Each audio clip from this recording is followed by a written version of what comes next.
Children who attended schools in the 1980s and before, learnt this golden rule. Labor for learning before you grow old, for learning is better than silver and gold. Silver and gold will vanish away, but a good education will never decay.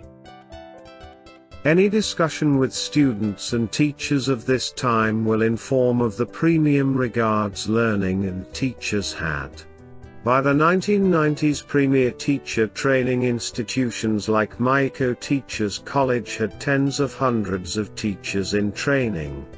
Teachers after training had to wait months, sometimes years, to get teaching jobs.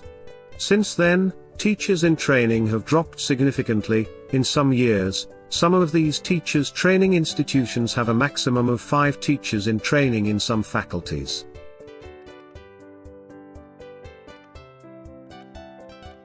The teacher has become a bastard professional by policy. The classroom of the teacher is the worst of the workspaces in education, when compared with teacher and personnel in education. But outside of the classroom, the demand on the teacher is the greatest per salary. The teacher in the classroom is the only professional in education who is unable to create a fair lifestyle from the profession, notwithstanding possessing the same qualification as most other professionals who are in education. But not in the classroom. Politics of upward mobility, that is void of system, fairness, transparency, credibility, ability, capacity, hard work, excellent output, and most of all, portability/transferability. Of the listed characteristics, portability is the most critical, as this promotes efficiency, performance, and development in education, discredits inequality, corruption, and disinterest in the teaching profession. Portability coupled with salary scales that are aligned to qualification, with the exception of about 2 to 3 scale levels, premiums education, thus exposes the educational system to a higher base level and students to a greater level of academic stimulation, earlier in their lives, and for a longer period. Leadership is fundamental to the creation and maintenance of all organizations. The quality of leadership in education has declined significantly and progressively year over year. So progressively poor is the leadership in education, that a college for leadership was created and prospective principals are mandated to attend for appointments. The thinking for this initiative is that leaders can be created, but if this was so, then Michael, Usain, Messi, Bill Gates, Nikola Tesla, Martin Luther King could not stand out as leaders/goats. Inept leadership begets poor leadership. Hence why schools spend time competing rather than finding solutions to build education year over year.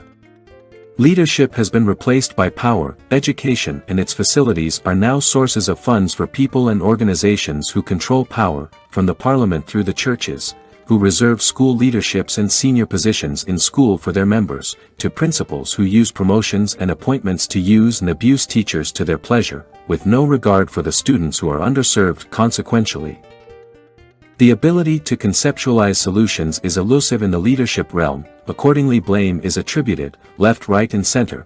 Too few school leaderships are creating and implementing solutions, notwithstanding cell interventions.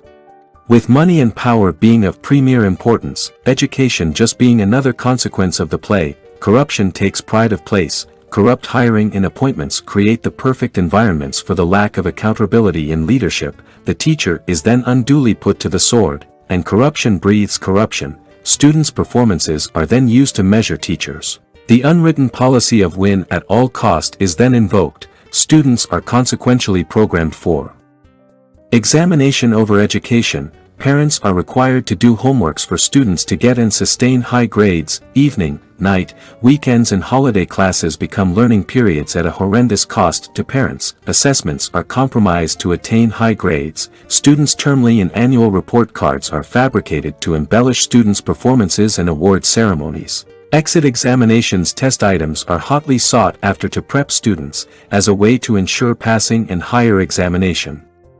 Grades, SBAs are done in part or full by teachers or given elevated SBA grades to give students their best grades. Going into these examinations, students are stringently barred from being examined on subjects to preserve teachers' annual performance ratings. This means that the annual reports from the ministers of education on the performance of students are the better versions of students' performances yearly. These reports therefore cannot validate students' performances, period.